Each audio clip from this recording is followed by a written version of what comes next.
At 3:14, that morning, one man stopped breathing. In that same minute, his wife did too. But when I clocked in that night, none of that was supposed to happen. It was just another night shift in hospice, the kind I'd worked hundreds of times before, the kind I thought I could handle without blinking. I'm Dana Whitaker. I'm 45 years old. I've been a hospice nurse for a long time, long enough to stop counting years and start counting night shifts instead. After 40, you stop expecting surprises in a hospital. You learn the patterns. You trust the protocols.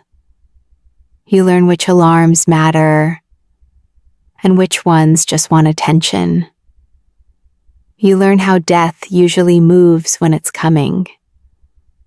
And most nights, it follows the rules. That night started exactly the way it always did. At 6:59 p.m., the hallway lights dimmed automatically. Day shift packed up their bags and drifted out in quiet clusters, already halfway home, in their heads. The unit got louder in small ways. Monitors sounded sharper. Call lights seemed more impatient. The building settled into its nighttime personality, the one it only shows when there are fewer witnesses. I clocked in at 7:02 p.m. My coffee was still too hot to drink, and I already felt tired. That wasn't dramatic. That was just honesty. Night shift doesn't care how rested you think you are. I stood at the nurse's station for a moment without looking at the assignment board. I always do that. 5 seconds, maybe less. It's the only part of the shift that still feels like it belongs to me. When I finally looked up, Rita, the charge nurse, was already watching me. Her arms were crossed tight across her chest. That alone told me something wasn't right. Rita doesn't cross her arms unless she's bracing for impact. "You've got 2 tonight," she said. Then she paused. "Just long enough to matter. And you're primary on room 207. She didn't explain. She didn't need to. The station went quiet in that way that's never written anywhere, but everyone understands. And one of the aides exhaled slowly. Someone else shook their head like they'd just watched a bad decision being made in real time. "He's still holding on," Tammy said under her breath. Tammy had been a CNA longer than some of the nurses on staff. She didn't scare easily. "How long now?" I asked. "3rd day," she said. "Actively dying. Still here." No one said his name yet. They didn't have to. Room 207 sat at the very end of the East Wing. End rooms always do this to people. You tell yourself it's just architecture, but after a while you stop arguing with the pattern. End rooms are where the long nights live. I grabbed my clipboard and skimmed the chart, even though I already knew what it would say. End-stage pancreatic cancer. Comfort measures only. DNR, morphine, oxygen, notes that all said the same thing in different handwriting. Patient unresponsive, family at bedside. No significant change, except there had been change. Every hour he stayed alive was a change. I tied my hair back, clipped my badge on, and started down the hallway. The East Wing felt colder than the rest of the unit. It always did at night. The air smelled clean but heavy, like nothing had moved through it in a while. Room 207's door was cracked open. I could hear the oxygen before I reached it. That steady, hollow sound. In, out, in, out. Mechanical, unemotional. The kind of sound that keeps going long after conversations stop.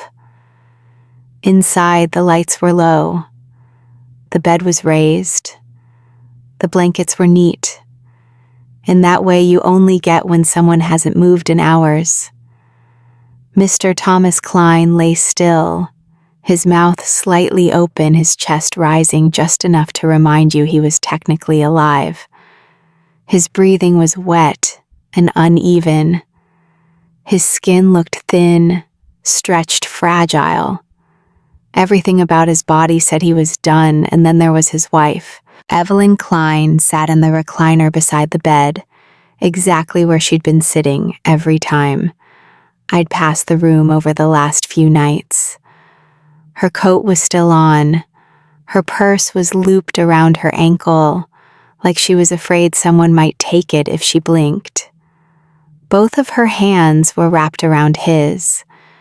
She looked up at me the moment I stepped inside. Not confused, not startled, just alert. "Good evening, Mrs. Klein," I said quietly. She nodded. "You're the night nurse?" "Yes, ma'am." Her eyes went right back to her husband's face. She didn't let go of his hand. I checked his vitals. The numbers barely made sense anymore. Blood pressure, that whispered instead of spoke. Oxygen saturation. Hanging on out of obligation. Heart rate irregular but stubborn. If you showed those numbers to someone without context, they'd ask why he wasn't already gone. I adjusted his blankets and checked the IV. Nothing changed. He didn't react.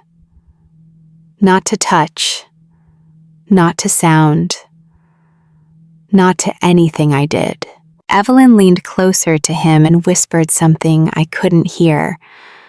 The monitor ticked up by 2 beats. I paused. Just for a second. I told myself it was coincidence. Monitors do that. Bodies do that. Brains like patterns, especially tired ones. Still, I noted the time. If you're watching this and you've ever worked a night shift or sat beside someone you loved in a hospital room, tell me where you're watching from in the comments. I read them. And if you want more real nurses' stories like this one, subscribe. These aren't easy to tell, and I don't post them lightly. Evelyn hadn't moved when I finished charting. Her posture was perfect. Too perfect. Spine straight. Chin lifted just enough to keep her eyes level with his face. "When was the last time you slept?" I asked gently. She didn't look at me. "I don't remember." That answer landed heavier than it should have. "I'll be right outside," I said. "I'll check in often." She nodded again. Then she said something that made my stomach tighten. "He doesn't like being alone." I stepped into the hallway and pulled the door mostly closed behind me. The oxygen sound followed me out, thin and persistent. At the station, Tammy leaned in. "She still won't sleep," she said. "No," I replied. "She won't." Tammy hesitated. "That's why he's still here," I almost laughed. Almost. Instead, I looked back down the hall at room 207, at the end of the corridor, at the door that hadn't closed all the way. I told myself this was just another hospice night. Another body doing what bodies do. Another family trying to survive the waiting. I was wrong, but not in a way I could explain yet. I didn't go back to the nurse's station right away. I stood there longer than I should have, staring at the crack of light under the door to room 207, listening to the oxygen hiss spill into the hallway like it was trying to escape. I told myself I was just giving Evelyn privacy. That was only half true. The other half was that something about the way she'd said it didn't sit right, and I didn't know where to put that feeling yet. Eventually, routine won. It always does. I turned back toward the station, charted a few notes on my other patient, answered a call light down the hall, and pretended the night was moving at a normal pace. It wasn't. My eyes kept drifting back to the east wing like gravity worked differently over there. Around 7:45 p.m., I went back into room 207. The lighting hadn't changed, Evelyn hadn't moved, Thomas hadn't either. The only thing that felt different was the air heavier somehow, like the room had been holding its breath since I left. I checked Thomas again.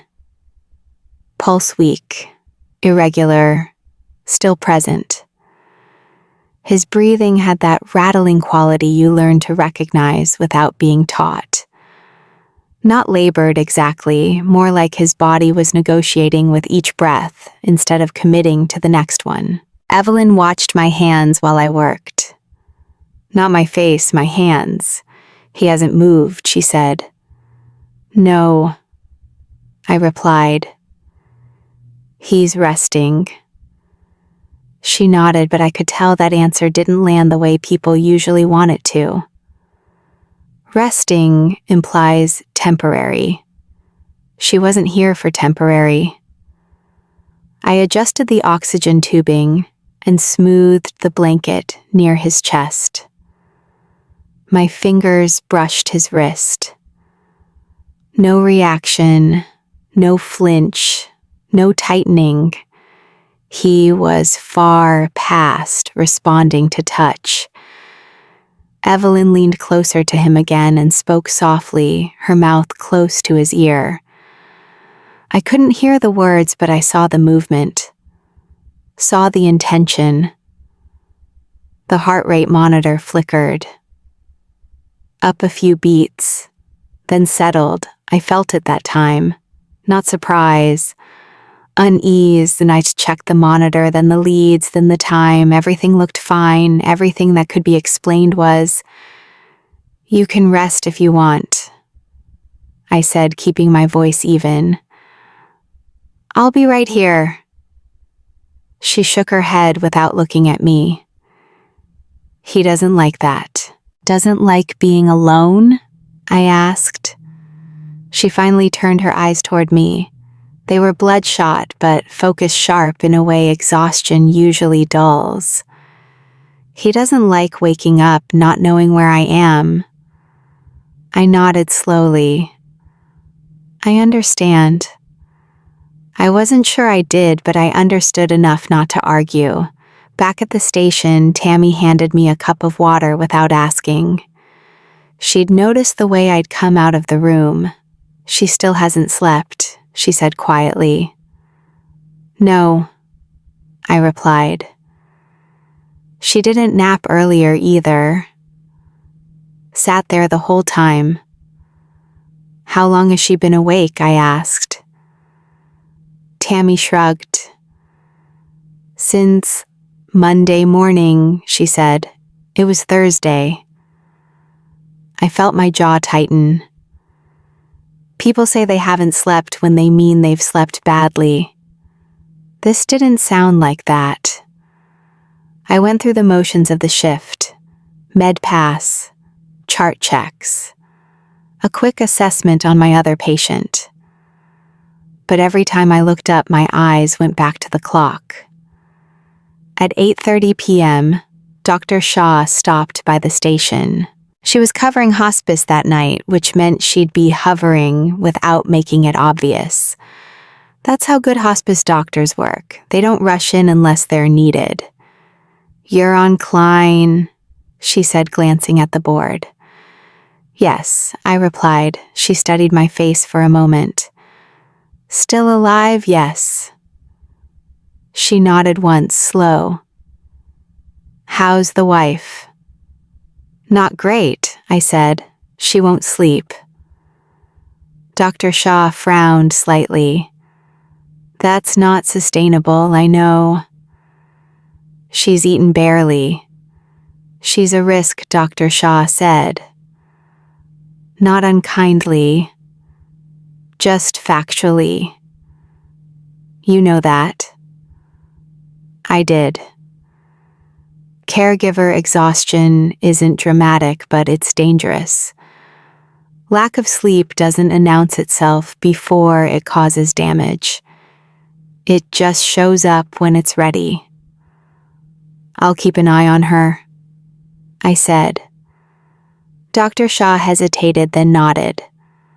Call me if anything changes, either one of them.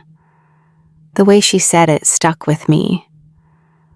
By 9:15 p.m., the unit had settled into that strange nighttime rhythm where everything feels slower but somehow more urgent. Call lights chimed less often, but when they did, they mattered. Conversations dropped to whispers without anyone agreeing to it. I checked on room 207 again. Evelyn's posture hadn't changed, but her hands were trembling slightly now. Not enough to draw attention, but enough that I noticed. Can I get you anything? I asked. Water, a blanket. She shook her head. I'm fine. Her voice was steady, her body wasn't. Thomas's breathing paused longer between each rise of his chest. Not long enough to alarm, long enough to count. I counted anyway. I hated myself for it, but I did. When I stepped back out, Tammy was waiting. He tried earlier, she said quietly. Tried what? To go, she said. Breathing slowed way down. Heart rate dipped. We thought that was it. What happened? She leaned in, said his name. I didn't respond right away. I looked down the hall at the door again. That brought him back, I asked. Tammy shrugged. I don't know, I just know the monitor changed after. I scoffed softly, more reflex than disbelief. Monitors do weird things. Yeah, she said, they do. By 10:00 p.m., Evelyn's eyes were starting to look glassy around the edges. Not sleepy, strained, like her brain was working overtime to stay present. Mrs. Klein, I said gently, even closing your eyes for a few minutes could help. She looked at me, then really looked at me, and I saw something underneath the control. Fear, yes, but not panic. If I close my eyes, she said, he might think I left. The simplicity of it hit harder than any dramatic explanation could have. I'll stay, I said. He won't be alone. She considered that for a long moment. Then she shook her head again. He's waited for me his whole life, she said. I can wait for him. There was nothing in my training for that sentence. When I left the room, I didn't feel relieved. I felt like I'd stepped out of something fragile without knowing how much weight it could hold. The clock at the station clicked over another minute. The night kept moving steady and indifferent while room 207 stayed exactly where it was, anchored at the end of the hall, refusing to follow. I should have gone straight back to the station. Instead, I stood there a second longer, my hand still on the doorframe, listening to Thomas breathe. Not watching the monitor, listening. It's something nurses do when numbers stop being helpful. The sound hadn't changed much, but the pauses between breaths felt wider. Not dramatic. Just enough to notice if you were paying attention. I went back to the station and pulled up his chart again, scrolling through notes I already knew by heart. Same assessments, same language, actively dying. No acute distress. Family at bedside. Comfort maintained. Everything was technically accurate, which somehow made it worse. At 10:42 p.m., I went back in. Evelyn was still sitting upright, her eyes fixed on Thomas's face. She hadn't shifted her weight or changed positions. Most people don't realize how hard that is until they try it themselves. I checked his pulse again, thready, irregular, present. His skin felt cool but not cold. Another detail that lives in the gray area no chart really captures. I spoke his name quietly. No response. I pressed gently at his nail bed, just enough to test. Nothing. Evelyn leaned forward slightly and whispered something. I didn't hear the words, but I saw the movement of her lips and the way her shoulders tightened as she spoke. The monitor jumped again. Not dramatically, just enough. I stared at it this time. Not long enough. I checked the leads. Secure. No artifact. I checked the pulse again. Same rhythm. I told myself it was coincidence. People see patterns where they want them, especially when they're tired. But I was wide awake. I stepped back and charted while I was still in the room. I wrote exactly what I could prove. No interpretations, no feelings, just data. Outside, I ran into Dr. Shaw again. She was leaning against the counter, arms folded loosely, watching the board like she expected it to talk back. "How's he doing?" she asked. "Still alive," I said, "and the wife, she's still awake." Dr. Shaw sighed quietly. "That's going to catch up with her." "I know. She's refusing all support." "Yes." "She understand the risk." "She understands it," I said. "She just doesn't accept it." Dr. Shaw nodded slowly. "That's often worse." At 11:15 p.m., Tammy waved me over. "You should see this," she said, her voice low. We stood at the station monitor and watched the live feed from room 207. Thomas's heart rate dipped, then climbed again, erratic but holding. "That happened earlier," Tammy said. "Twice." "What changed right before?" "It climbed," I asked. Tammy hesitated. "She talked to him." I didn't answer right away. I watched the screen, then looked away. "We can't chart that," I said. "I know," Tammy replied. "I'm not asking you to." By midnight, the unit had shifted again. It always does. Conversations dropped off completely. Even the machines seemed quieter, like they were aware it was late. I checked my other patient and handled a minor IV issue down the hall, forcing myself to stay grounded in tasks that made sense. When I came back toward the east wing, I could see Evelyn through the door window, still upright, still alert. I went in. Her hands were shaking more noticeably now. She was trying to keep them still by gripping Thomas's fingers tighter. "Mrs. Klein." I said, "How are you feeling?" "I'm fine," she said immediately. Her answer came too fast. "Any dizziness?" I asked. "No." "Chest pain?" She paused. "No." I let that sit for a moment. "Your hands are trembling," I said. She looked down like she hadn't noticed. "That happens sometimes." "How long has that been happening?" She shrugged. "Tonight." I pulled a chair a little closer to her. "Can I check your blood pressure?" She shook her head.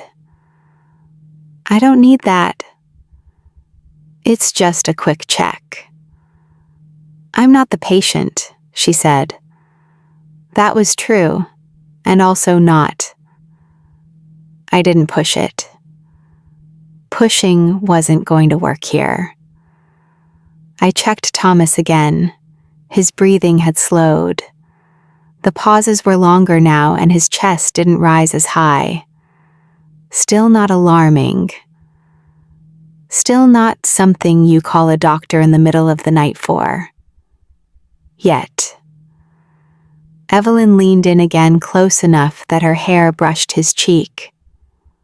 "I'm here," she whispered. The monitor steadied. I felt my stomach drop. Not fear. Recognition.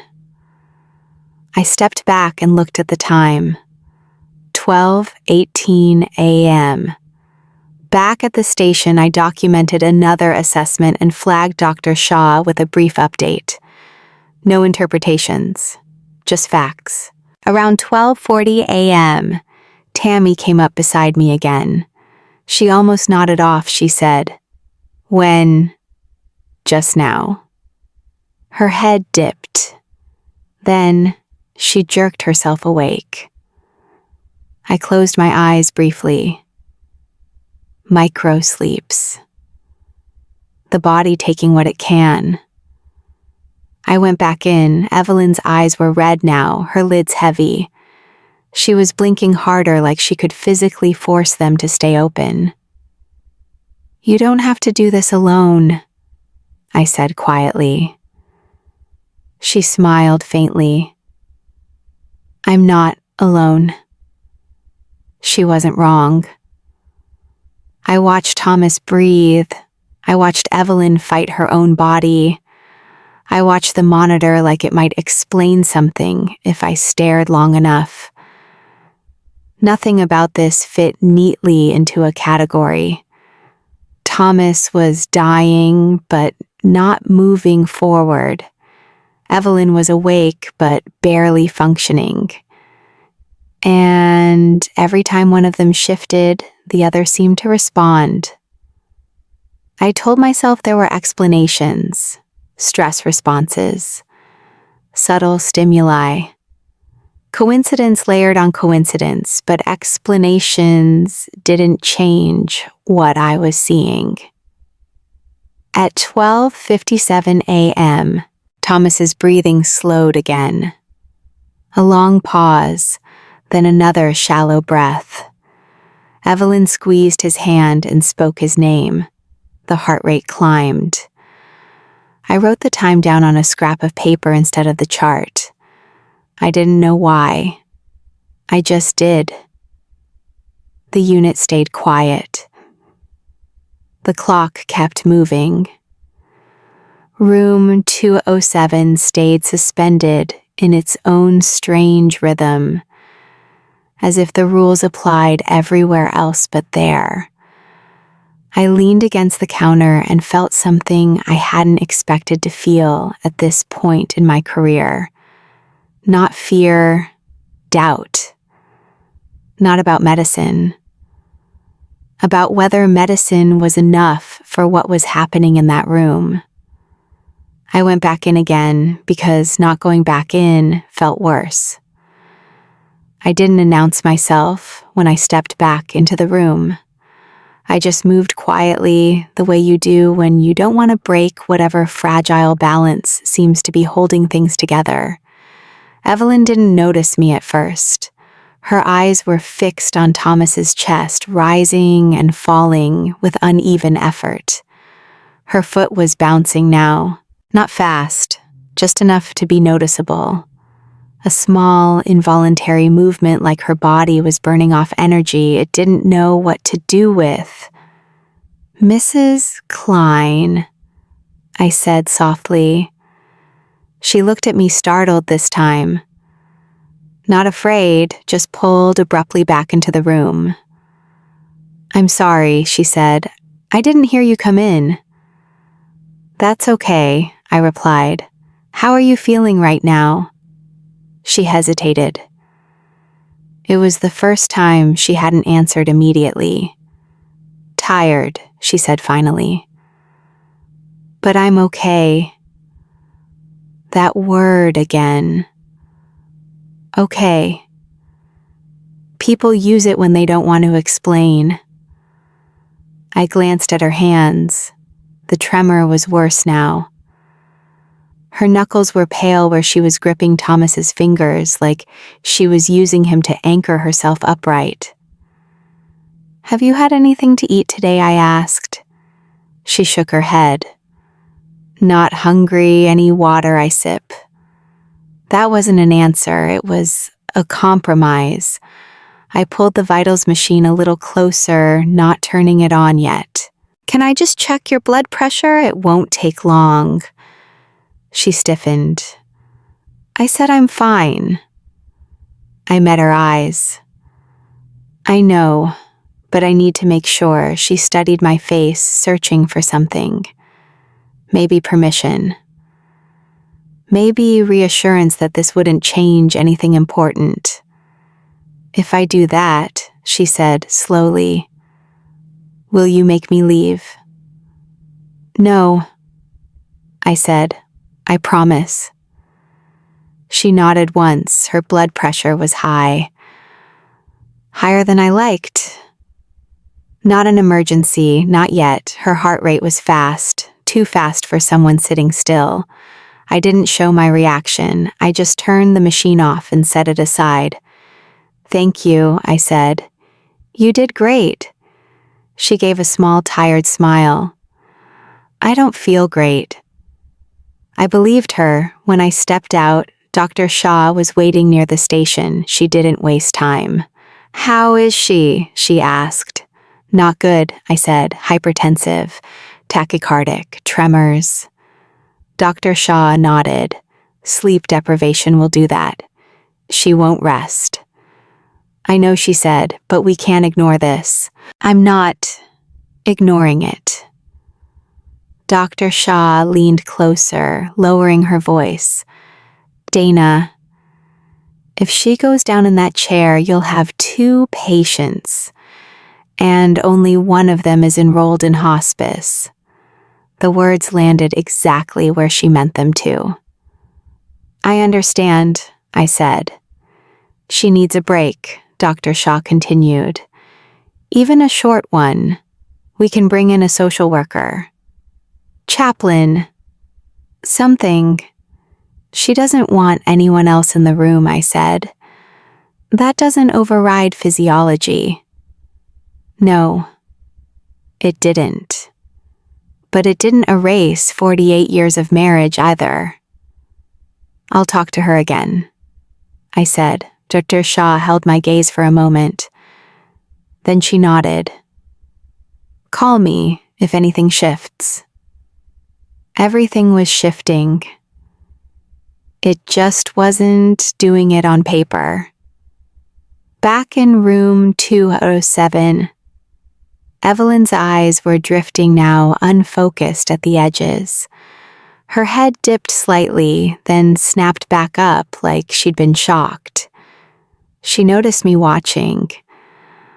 "I wasn't asleep," she said quickly. "I know," I replied. "You were just resting your eyes." "I can't do that," she said. "Not now." "Why not now?" I asked. She exhaled slowly, like the answer weighed something. "Because this is when he needs me." Thomas's breathing paused again. A long pause, then a shallow inhale. Evelyn leaned in close enough that her forehead nearly touched his.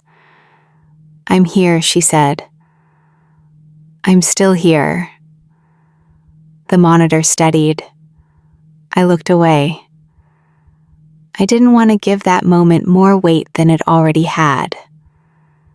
Mrs. Klein, I said gently, your body can't keep doing this. She laughed softly, the sound dry. Neither can his. That wasn't defiance. It was math. I pulled the chair a little closer to hers so I wasn't towering over her. Hospice teaches you that. You don't stand when someone is sitting through something like this. When was the last time you slept? I asked. She didn't answer right away. Her gaze stayed on Thomas. Monday morning, she said. It was Friday. My chest tightened. That's a long time when I've had longer, she said. I didn't ask how. I didn't need to. Her foot bounced again. Faster this time. She clenched her jaw like she was bracing against something internal. Are you feeling dizzy? I asked. A little. Any nausea? No. Pain. She paused. Pressure. Where? She touched her chest just briefly, like she didn't want to give it too much attention. I nodded. That matters. She shook her head, not as much as him. I could have pushed harder. I could have called Dr. Shaw right then. I could have escalated. Protocol would have supported me, but protocol doesn't sit in recliners at 2 a.m. watching someone you love disappear one breath at a time. I need you to hear me, I said. If something happens to you, we won't be able to help him the way you want. She closed her eyes for half a second. When she opened them again, they were wet but focused. He waited for me, she said, every night. That was it, the core of it. Not fear, not superstition, loyalty. I'm not letting him wake up alone, she added. I swallowed. He won't wake up alone. She studied me. How do you know? Because I'll be here, I thought. Because nurses always are, but I didn't say that. It sounded hollow, even in my own head. I'll stay, I said instead. I promise, and her shoulders relaxed, just a fraction. Enough that I noticed. Thomas's breathing grew shallower. The pauses stretched longer. This time I didn't look at the monitor. I watched his chest. Evelyn's hand tightened around his. Her other hand slipped off the armrest and hung limply at her side. I caught it before it dropped too far. Her skin was cold. Mrs. Klein, I said. She blinked. I'm okay. She wasn't. I helped her straighten in the chair, careful not to draw attention to it. She sat upright again, but the effort cost her. I could see it in the way her breath hitched. The unit stayed quiet. No alarms, no interruptions, just the soft sound of oxygen and the weight of 2 bodies doing everything they could to hold on. I stood there balancing 2 responsibilities that don't often collide this directly. Protect the dying. Protect the living. I didn't know which one was slipping faster, so I stayed because leaving felt like the wrong choice and intervening felt like it might break something that hadn't finished unfolding yet. I eased myself down onto the edge of the spare chair beside Evelyn instead of standing. My knees protested quietly. That's what 45 feels like on tile floors at midnight. She didn't comment. She barely seemed aware I'd changed position, which told me how much effort she was spending just staying upright. Thomas's breathing stayed shallow, uneven, but steady enough to keep us all suspended in that waiting space hospice nurses know too well. Not crisis, not calm, just the long middle. Evelyn's fingers shifted against his hand, adjusting her grip, like she was afraid she might lose him if she loosened it even slightly. Her knuckles were pale now, the skin stretched thin. "You don't have to hold him so tight," I said gently. "He's not going anywhere." She gave a faint smile that didn't reach her eyes. "That's what I'm afraid of." I let that sit. Silence isn't always something to fill. Sometimes it's something to respect. After a minute, she spoke again. "You know what he used to do?" I shook my head. "What?" "He would wait," she said, "every night. Didn't matter how tired he was. Wait for what I asked." "For me to fall asleep," she said. "He said it felt wrong to close his eyes if I was still awake." I nodded slowly. I'd heard versions of this before. Small rituals people build into marriages without realizing how permanent they feel until they're all that's left. "If I stayed up sewing," she continued, "he pretended to read. If I stayed up worrying, he just sat there with the light on." She swallowed. "He never went first, not once in 48 years. That explained more than any medical explanation could." "That's a long time," I said. "It is," she replied. "You don't just stop because it gets inconvenient." Her voice was steady, but her breathing wasn't. Each inhale came a little sharper now, like her body was working harder to get the same result. I glanced at Thomas. His chest rose, then fell, then waited, longer than before. Evelyn noticed. She always did. "He's slowing," she said. "Yes," I replied. She nodded as if that confirmed something she already knew. "I promised him," she said quietly. I didn't ask what the promise was. I could hear it in her tone. "I promised I'd be here," she continued, "that I wouldn't leave him. Not at the end." "You are here," I said. "You've been here," she shook her head. "Not like this." Her foot bounced again, faster now. Her hand trembled where it rested on Thomas's. "You've done more than most people ever could," I said. "You don't have to prove anything." She looked at me, then really looked at me, and for the first time there was something close to frustration in her eyes. "This isn't about proving anything," she said. "This is about keeping my word." I exhaled slowly. Loyalty doesn't respond well to logic, I knew that. But I still tried. "Sometimes keeping a promise means letting someone rest," I said. "And sometimes it means staying," she replied. Thomas's breathing paused again. This time it stretched long enough that I leaned forward instinctively, watching for the next rise of his chest. It came shallow, but real. Evelyn let out a breath she didn't realize she'd been holding. "You feel that?" she asked. "Yes," I said.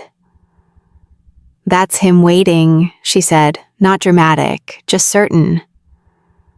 I glanced at the monitor out of habit, then back at Thomas. The numbers were unstable but present. The same story they'd been telling all night. "Mrs. Klein."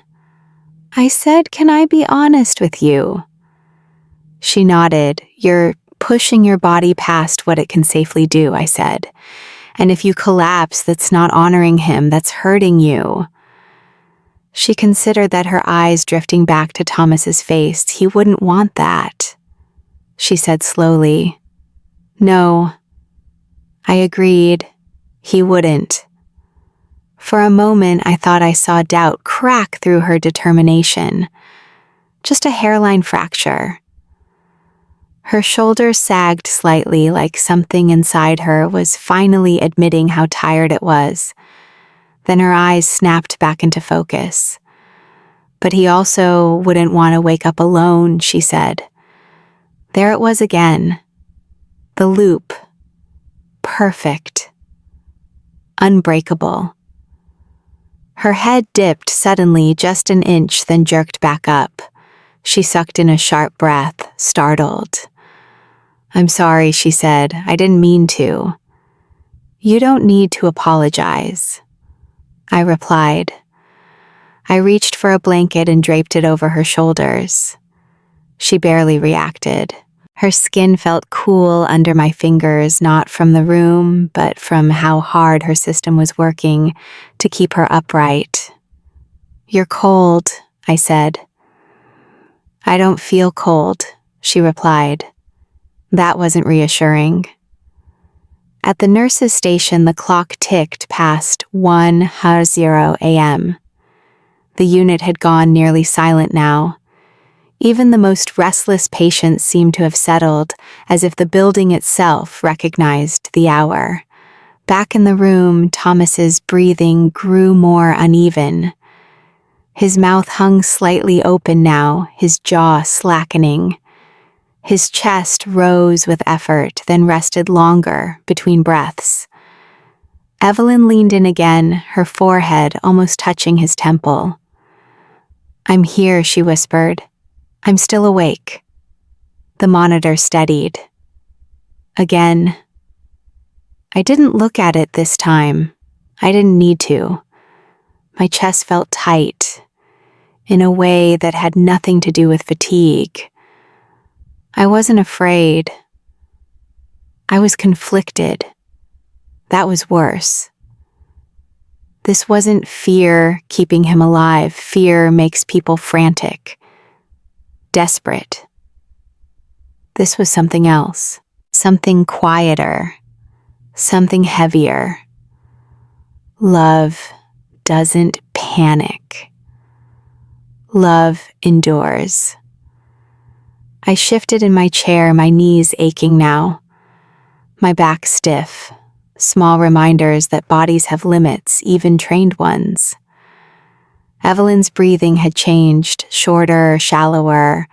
Her foot stopped bouncing and her leg went still, not because she'd relaxed, but because it looked like her muscles had finally tired of listening to her brain. Mrs. Klein, I said softly. She didn't respond right away. I said her name again. Her eyes flicked to me. I'm here, I know, I said, just checking. She nodded, then winced slightly, her hand moving to her chest again before she caught herself and dropped it. That mattered. I shifted closer, keeping my voice low. If something happens to you, I need you to tell me. She looked almost amused. Something is already happening, she said. It's just not to me. Thomas's breathing paused again. This time, the pause stretched so long that I held my own breath without meaning to. Evelyn squeezed his hand harder. Her knuckles went white. Then he inhaled, weak, late, but there. Her shoulders sagged in relief, and for a split second, her eyes closed. Not a blink. A surrender. Her head dipped forward before she caught herself, her body snapping upright with effort. She gasped, panic flashing across her face. No, she whispered. Not yet. I felt my stomach drop. This wasn't sustainable. It hadn't been for hours. But now it was starting to show. I stayed where I was, close enough to catch her if she tipped close enough to watch Thomas, without relying on the monitor close enough to feel the weight of the promise she was keeping at a cost no one should have to pay. The night pressed on around us, indifferent and quiet, while that small room held two people locked in a vow that neither medicine nor exhaustion had managed to break yet. I stood up slowly, my knees stiff, and rolled my shoulders once, like that might shake off the tension settling there. It didn't. Nothing about that room loosened when you moved. It only shifted its weight. Outside the hallway felt almost too bright after the dimness of room 207. I checked on my other patient, adjusted a drip, answered a call light that turned out to be nothing more than a request for an extra blanket. Normal things. Necessary things. I welcomed them more than I wanted to admit. They reminded me the world still made sense somewhere. When I came back toward the east wing, the clock above the nurse's station read 1:18 a.m. Room 207 looked unchanged from the hallway. Same sliver of light under the door.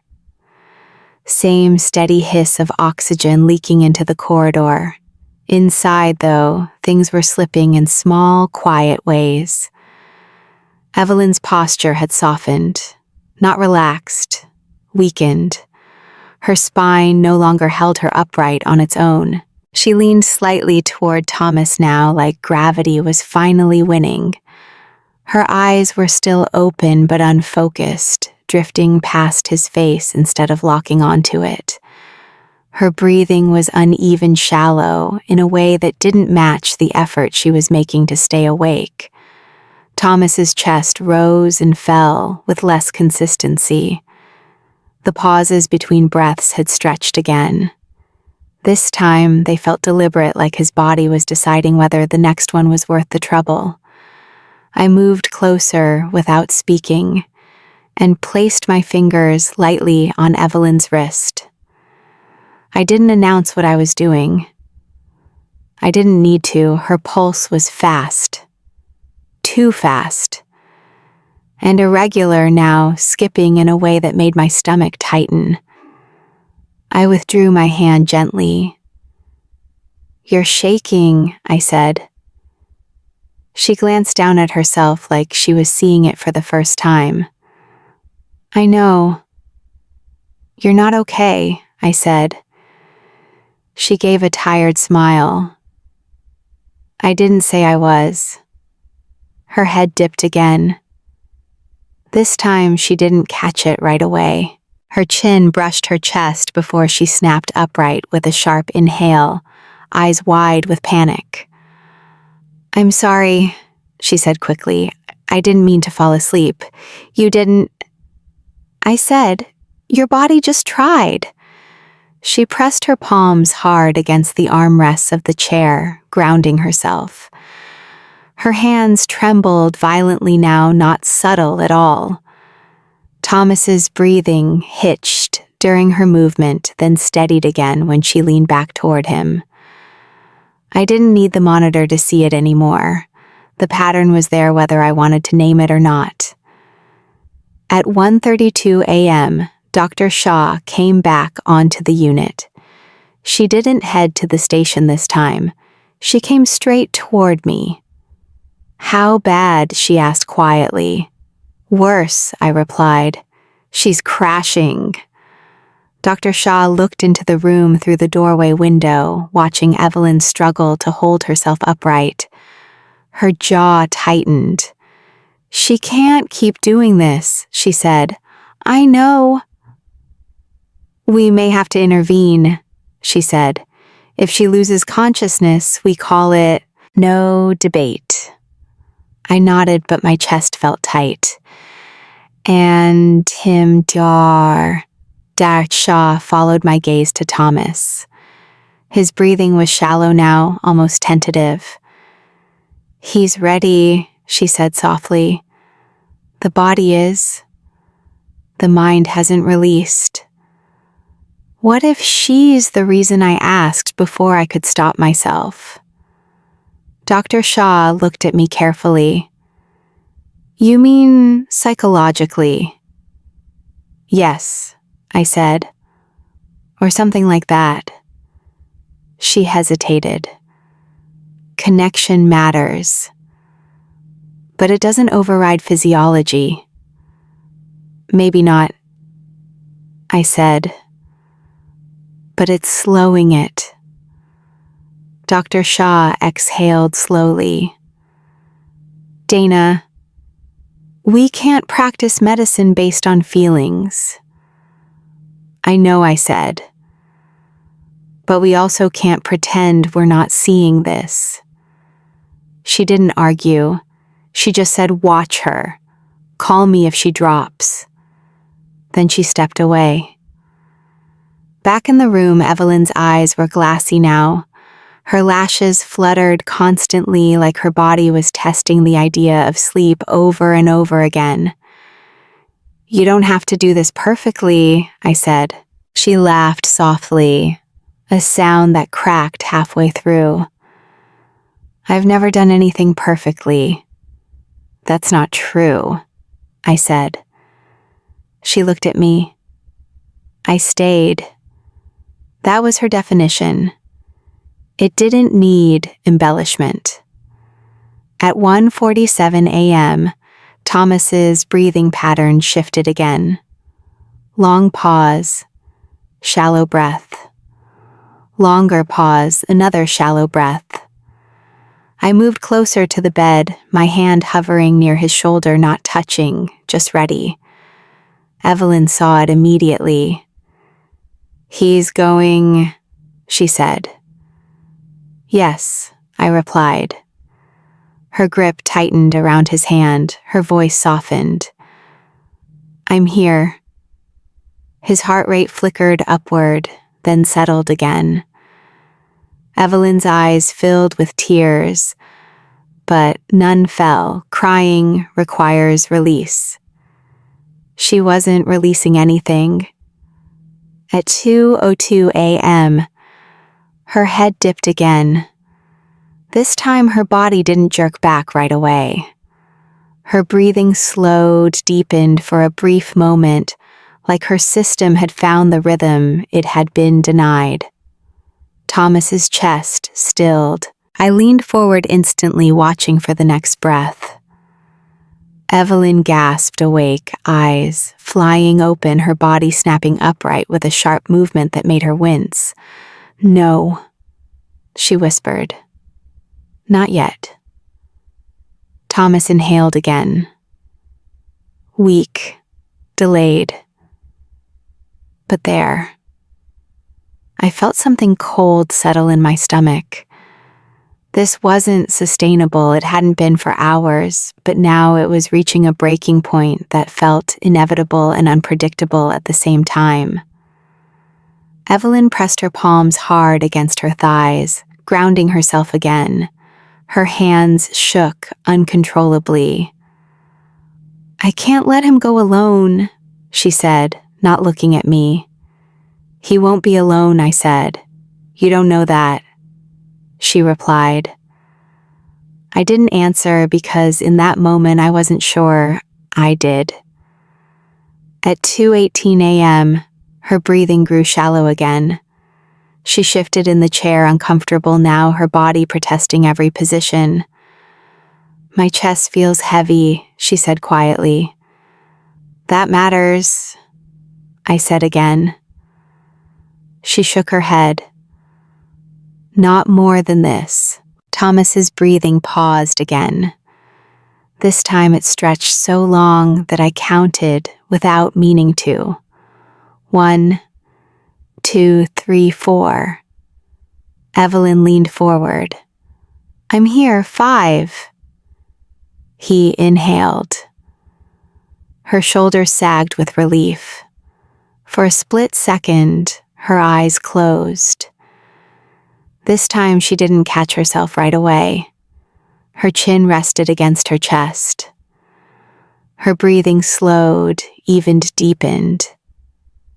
I stepped forward instinctively, one hand hovering near her shoulder, ready to wake her if I had to. Thomas's chest stilled. The room felt like it tilted not physically, but emotionally, like the balance we'd been standing on had finally shifted. I watched both of them at once, my heart pounding, my mind racing through protocols I hoped I wouldn't need. Evelyn's breathing stayed slow, steady, real sleep, not stolen seconds.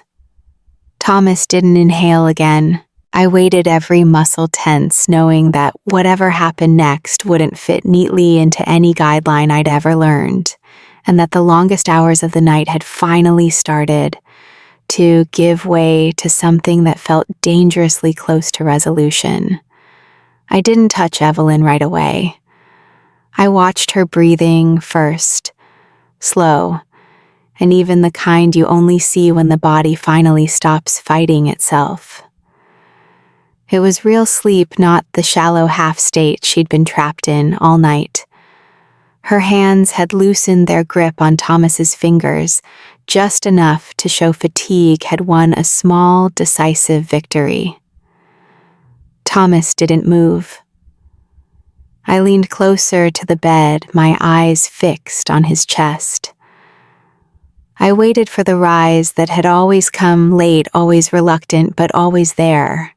The seconds stretched, the room stayed quiet, the oxygen hiss sounded louder without his breathing answering it. I checked the monitor. The heart rate was low, erratic, barely holding. I didn't trust it. I never do in moments like this. Machines lag behind bodies when things matter. I placed 2 fingers gently at his neck, nothing. I moved to his wrist. Still nothing. I listened at his chest, counting without meaning to the way nurses do when they're hoping they're wrong. Evelyn shifted slightly in her sleep, her shoulder rolling forward an inch. Thomas's heart rate flickered on the monitor, a brief stutter of activity that made my breath catch. It wasn't enough. It wasn't real. It was the last electricity burning itself out. I stepped back, then leaned in again, speaking softly near his ear. "Your wife is still here." The monitor twitched, not dramatically, just enough to register. My stomach tightened. I straightened slowly, every instinct on edge. I'd never seen a body respond like that to anything other than medication or pain. And even then, not like this. Evelyn murmured in her sleep a sound more than a word. Thomas exhaled a long, trembling breath, the longest one I'd heard all night. It emptied him completely. His chest didn't rise again. I waited. I always wait. Sometimes the body surprises you one last time. This one didn't. The monitor flattened into a steady line. No searching, no flicker, just silence. I looked at the clock on the wall. 3:14 a.m. I checked again. No pulse, no breath. Pupils fixed. Skin already cooling in that subtle way that tells you the body has accepted what just happened. I didn't say the time out loud yet. Something about the room told me to pause. Evelyn was still asleep, her face relaxed for the first time since I'd met her. Waking her in that exact moment felt wrong. I stepped quietly into the hallway and pressed the call button, once controlled, not urgent. Dr. Shaw appeared within minutes, her expression already serious. "He's gone," I said. She nodded and followed me back into the room. She checked the same things I had, slower, deliberate, respectful. When she straightened, she looked at the clock. "Time," she asked. 3:14, I said. She wrote it down. Neither of us spoke for a moment. Evelyn slept on, unaware. Dr. Shaw glanced at her, then back at me. "How long has she been out?" "Minutes," I replied. "Real sleep." Dr. Shaw exhaled quietly. She's exhausted. Yes. She may crash, she said. I knew that. Dr. Shaw left us alone, again closing the door softly behind her. The room felt different now, not lighter, quieter, like something important had finished. I stood between the bed and the recliner, unsure where to place myself. Thomas lay still, his face relaxed, the struggle finally gone. Evelyn breathed steadily, her chest rising and falling, with a rhythm her body hadn't known in days. I moved closer to her and watched carefully. Her color looked off, not dramatically, subtle. Her breathing hesitated once, then resumed. "Mrs. Klein," I said softly. No response. I touched her shoulder lightly. "Evelyn." Nothing. I checked her pulse. Weak, thready, irregular, my heart sank. I called for help quietly but firmly. Another nurse appeared, then another. We lowered Evelyn's recliner back, carefully elevating her legs, bringing oxygen. She didn't stir. Her breathing slowed. Too slow. I placed my stethoscope on her chest and listened. One beat, another. Then a pause that lasted too long. "Come on," I whispered. Not as a nurse, but as a person. Her pulse faded under my fingers, slipping away with a calm that felt intentional. No gasping, no panic. Just release. Dr. Shaw returned quickly. She checked Evelyn with the same care she'd given Thomas. Her shoulders sagged when she finished. "Time," she asked quietly. I looked at the clock again. It hadn't moved. "You're at 14, I said. The room went still in a different way. Dr. Shaw stared at the clock, then at her watch, then back at me. She checked again, slower, this time as if repetition might change something. She wrote it down. 2 charts, 1 minute. No one spoke, no one needed to. I stood there looking at them, a husband and wife, who had refused to be separated by sleep or death. Their hands lay inches apart, close enough to remember being close. I reached out and placed Evelyn's hand into Thomas's. No one told me to. It felt necessary. Outside the room, the hospice kept moving. Call lights chimed, charts updated, shoes squeaked on polished floors. Life continued, with the same indifference it always does. Inside room 207, 2 people had just crossed a line together, not by accident, but by devotion and exhaustion, and a promise kept too long and too well. I stayed there watching their joined hand, the clock ticking forward again. Like nothing extraordinary had happened, knowing that whatever rules had governed that night had finally finished doing their work. I didn't step away from Evelyn's chair right after Dr. Shaw finished her assessment. I stayed where I was, my hand still resting lightly on the armrest, feeling the absence where a pulse had been seconds earlier. It's a strange thing to notice first, not sound or sight, but the lack of resistance under your fingers. Another nurse adjusted the oxygen mask automatically, even though we all knew it wouldn't change anything. Old habits don't stop just because the situation does. Dr. Shaw straightened and took a slow breath. "We need to notify the hospital," she said quietly. "She wasn't enrolled." I nodded. That distinction mattered now in ways it hadn't 10 minutes ago. I moved to the doorway and called out for the unit clerk. My voice sounded steady. That surprised me. Inside, everything felt tilted, like the floor had shifted a few degrees and my body hadn't adjusted yet.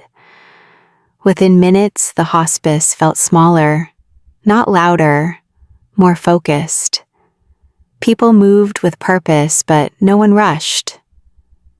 There's a difference. Rushing is for emergencies you can still fix. This was something else. We repositioned Evelyn carefully, laying her flat, straightening her legs, making her look comfortable in a way that felt both respectful and insufficient. Her face was calm.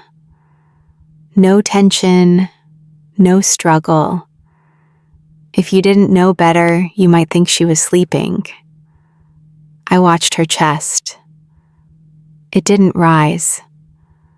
Someone checked again, then stopped. Dr. Shaw documented the time, her pen moving slower than usual. She didn't look at me when she finished. She didn't need to. 2 deaths, 1 room, 1 minute. The weight of that didn't hit all at once. It never does.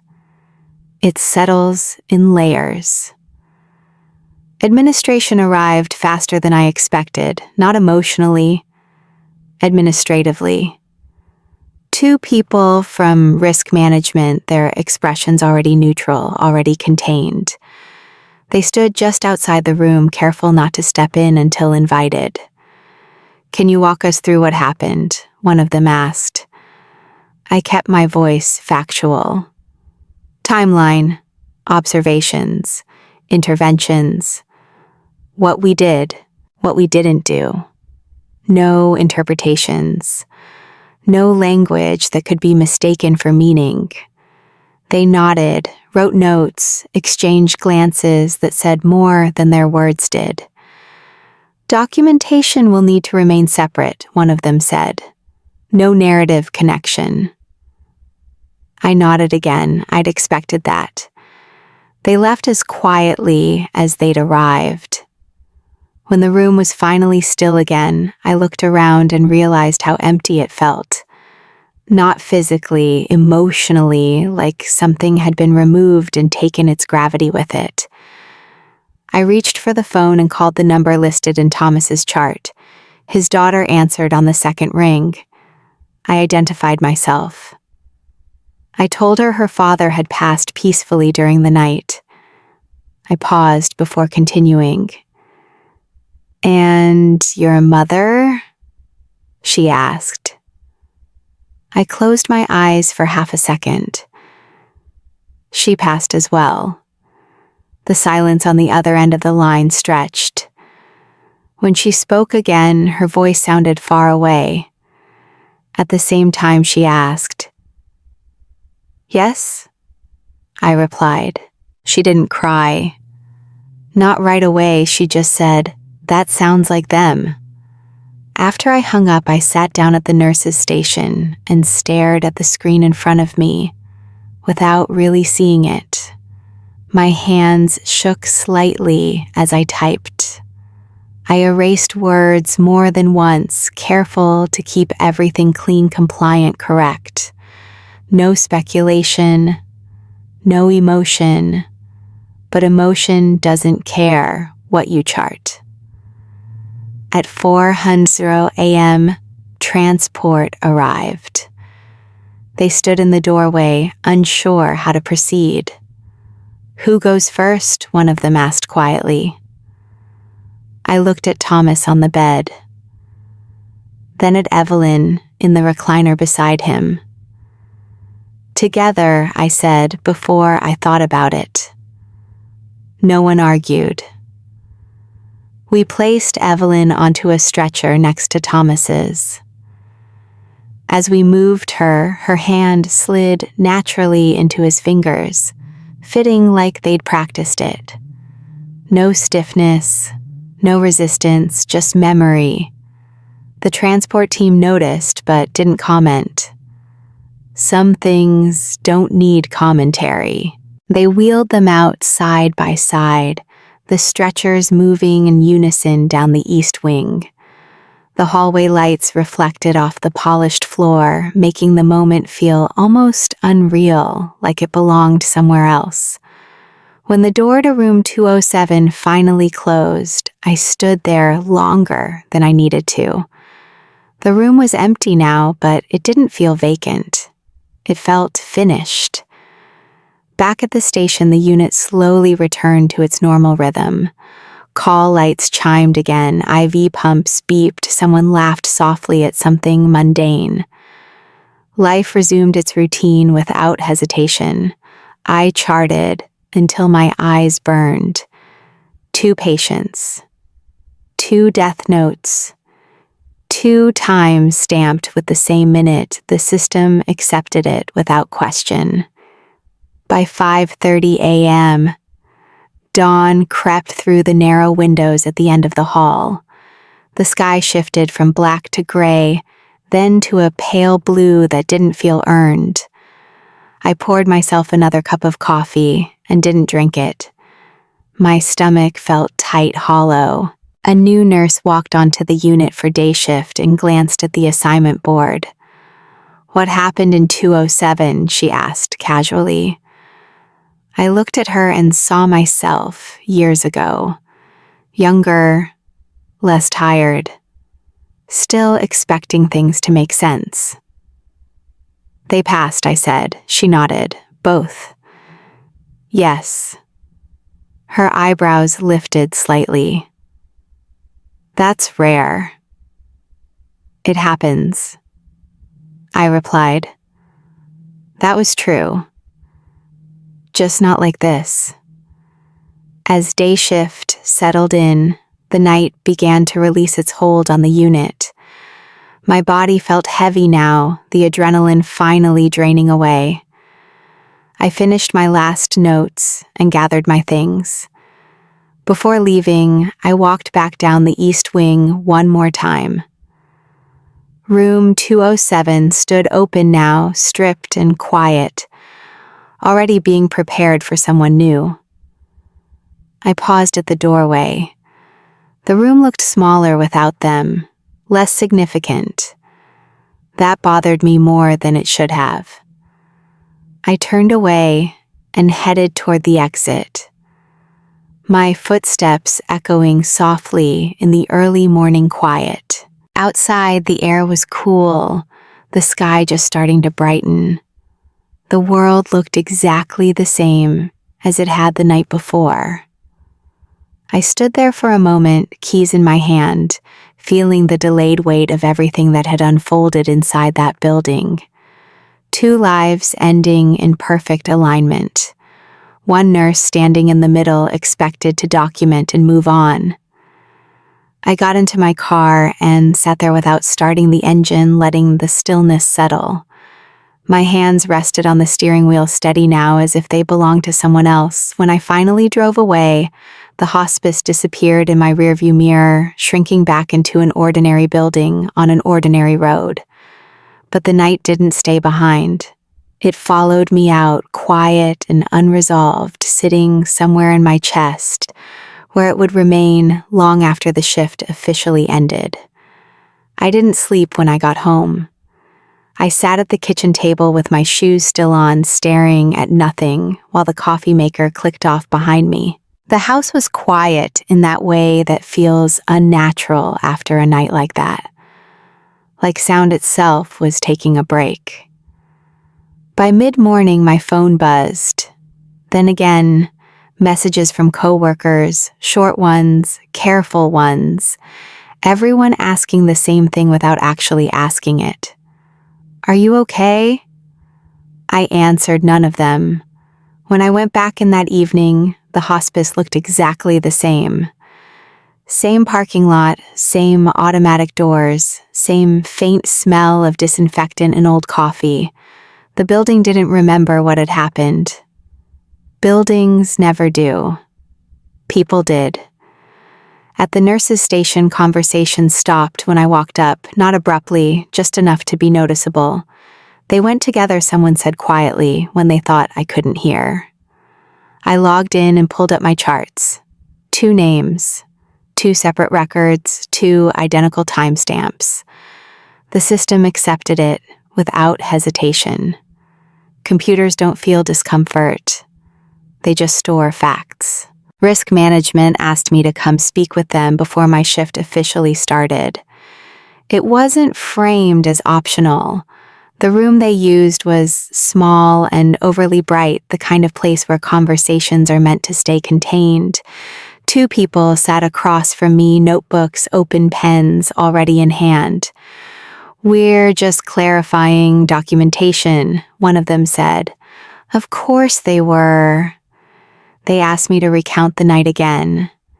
Timeline, observations, interventions, what I noticed, what I didn't do, why I didn't escalate sooner, why I escalated when I did. I answered calmly, factually. I stayed inside the lines. They nodded. Rote nodded again. "There should be no narrative linkage in the charts," one of them said. "No implication of causality." "I didn't imply any," I replied. "Good," she said. "We want to keep it that way." They thanked me for my professionalism. That word always sounds strange when it's used like a shield. Back on the unit, Tammy caught my eye. "They telling everyone not to talk about it?" I shrugged. "They're telling everyone to document carefully." She snorted softly. "Same thing." Over the next few days, the story settled into its quiet place in the building. Not discussed openly, passed in glances, in pauses that lasted a beat too long, in the way people lowered their voices near the East Wing without meaning to. Room 207 took a new patient by the end of the week. That was the part that bothered me most. Not that life went on, that it did so efficiently. I watched spouses differently after that. I noticed hands more, how tightly people held on, how long they stayed awake. I started asking questions earlier. Not because I thought I could prevent anything, but because I wanted to know where the edges were. Dr. Shaw stopped me in the hallway one evening. "You've been quiet," she said. "I'm fine," I replied automatically. She gave me a look that suggested she'd heard that word too many times to believe it anymore. That night, she said carefully, "We didn't do anything wrong." "I know," I said. But she asked. "But that doesn't mean it sits right," I replied. She nodded. "Some things don't." Weeks passed.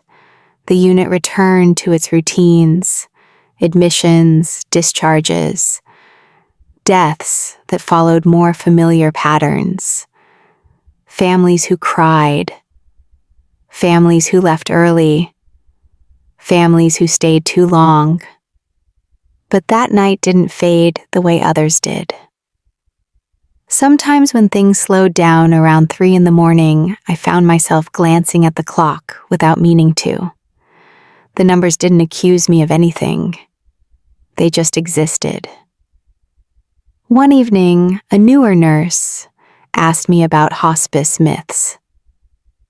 The things families believe, the stories that circulate. "Do you think people can choose when they die?" she asked.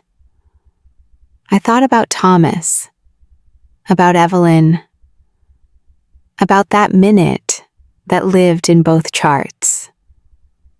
"I think people choose who they're ready to leave," I said. She frowned. That's not very clinical. No, I agreed, but neither is hospice. I didn't say more. I didn't need to. Administration never brought it up again. No follow-up, no formal debrief, nothing to suggest the night had been anything other than unfortunate coincidence. Coincidences happen. That's true. Hospitals run on that logic. If they didn't, nothing would ever function, but coincidences don't usually feel like agreements.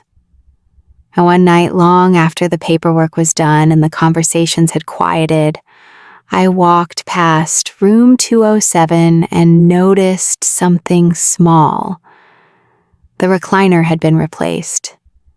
New fabric, new padding, same position.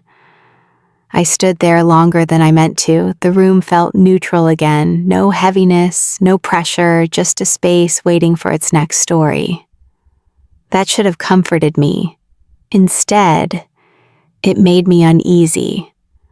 Later, as I charted, I caught myself typing a phrase I hadn't planned to write. I deleted it immediately. Some things don't belong in official language. I started keeping a small notebook in my bag. Not for charting, not for work. Just for myself.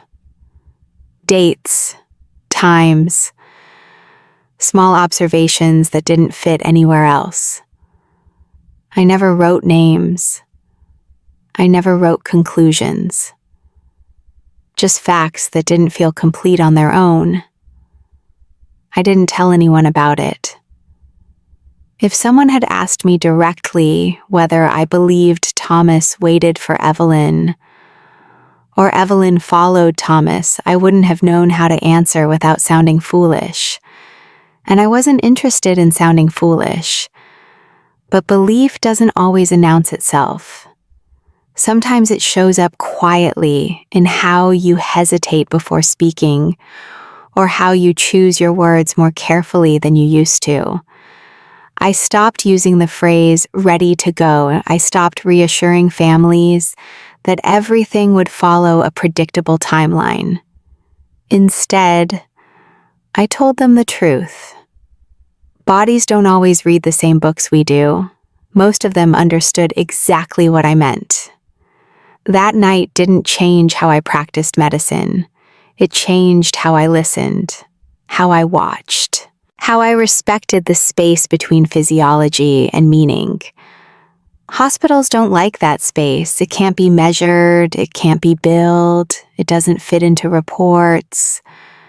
But it exists anyway. And once you've seen it, really seen it, you can't unsee it. You carry it into every quiet room where someone is waiting, and to every hand you hold while the rest of the world keeps moving like nothing extraordinary is happening. I kept doing my job. I kept following protocol. I kept charting carefully. But somewhere beneath all of that, something had shifted, not dramatically, not loudly, just enough to change how I stood in a room when the rules started to thin and the space between people mattered more than anything I could write down. I still work nights. That part didn't change. I still clock in with coffee that's too hot and a body that complains more than it used to. I still stand at the nurse's station for a few seconds before looking at the assignment board, pretending those seconds belong to me. After everything, routine is what keeps you steady. What changed was how I stand in rooms when things get quiet. I notice the spaces between breaths now without counting them. I watch hands more than monitors. I listen longer before I speak. None of that shows up in my charting, but it shapes every decision I make. People think hospice is about death. It isn't. It's about timing. It's about knowing when to step in and when to stay still. That night taught me how thin that line really is. I didn't become sentimental after Thomas and Evelyn. I didn't start talking about signs or meaning or fate. That would have made it easier, maybe. Instead, I became more precise, more careful with my words, more respectful of the fact that bodies don't always behave the way textbooks promise they will. When families ask me how long it will take, I don't give numbers anymore. I give honesty. I tell them I'll stay. I tell them we'll watch together. Most of the time, that's what they really want. Sometimes I see couples like them, not often, but enough to recognize the posture, the way one person refuses to rest, the way the other waits. I intervene sooner now, not because I think I can control the ending, but because I understand the cost of holding on too tightly. I still believe in medicine, I still trust physiology, I just don't confuse them with certainty anymore. The hospital never mentions that night. It's buried where paperwork goes to sleep. 2 deaths, 1 coincidence, no further action required. That's how systems protect themselves. But systems don't sit with the dying. People do. Every so often I think about the clock on the wall. Not the time itself. The way it kept moving after everything had stopped. That's the part that stays with you. The world doesn't pause, it doesn't acknowledge moments the way we think it should. It just keeps going. I used to think that was cruel. Now I think it's honest. I still walk past the East Wing without thinking most nights. Room numbers change, furniture gets replaced. New names take up space where old ones once did. Nothing marks what happened there. That feels right in a way. That room doesn't belong to Thomas and Evelyn anymore. It belongs to whoever needs it next. What belongs to me is what I learned standing between them. I learned that love doesn't announce itself. It doesn't make noise, it just stays. Sometimes longer than it should. Sometimes longer than a body can manage. I learned that exhaustion can look like devotion, and devotion can look like refusal, and it's our job to tell the difference without judging either. I learned that there are moments when doing nothing is not the same as doing nothing wrong. And that night didn't make me afraid of death, and if anything, it made me respect it more. Death isn't dramatic most of the time. It's quiet. It waits until people are done fighting one way or another. I don't tell this story to scare anyone. I tell it because it's real, and because there are parts of this job that don't belong in reports or trainings or policy meetings. They belong in memory. Hospice nurses carry those memories, whether we talk about them or not. They sit with us during slow hours. They shape how we move through rooms at 3 a.m. when everything feels thin and exposed. After 40, you're supposed to have fewer surprises. That's what people say. That night proved them wrong.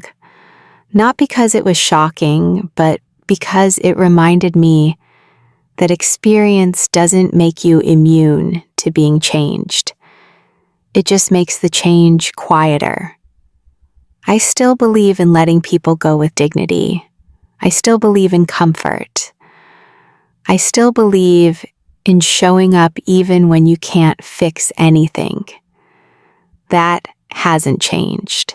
What has changed is how deeply I understand that sometimes the hardest part of this job isn't witnessing death. It's witnessing love that refuses to loosen its grip until there's nothing left to hold. When people ask me why I stay in hospice, why I keep choosing nights, I don't give a complicated answer. I tell them the truth. Because being there matters. Because someone should be. because occasionally you get to witness something that doesn't fit into medicine but belongs to humanity all the same. That night didn't give me answers. It gave me responsibility. To watch carefully, to speak honestly, to respect the space between people when it matters most. And every time I walk into a room where someone is waiting, I remember that some patients don't die alone. And some people don't know how to rest until the person they love no longer needs them to stay awake. That understanding doesn't make the job easier. It makes it real, so I keep showing up, I keep listening. I keep standing quietly where I'm needed, because sometimes that's the most important care a nurse can give. Even now, after all these years in hospitals, I still think about that night more than I expect to. Not because it was dramatic or unusual on paper, but because it reminded me of something medicine doesn't like to admit out loud. Doctors are trained to treat bodies. Nurses are trained to stay with people. And sometimes what really matters happens in the space between those two roles. Hospitals are full of stories that never make it into reports. Quiet nurses' stories that unfold late at night when there are fewer witnesses and no clear answers. That night didn't change how I do my job. It changed how carefully I listen, how long I stay, and how much respect I give to moments that can't be fixed, only witnessed. Some nights stay with you, not as trauma, as understanding. If you want to hear more real hospital stories like this one, stories doctors and nurses live, but rarely talk about, consider subscribing to the channel. These nurses' stories are shared honestly without exaggeration, because real life inside hospitals is powerful enough on its own. Thank you for listening.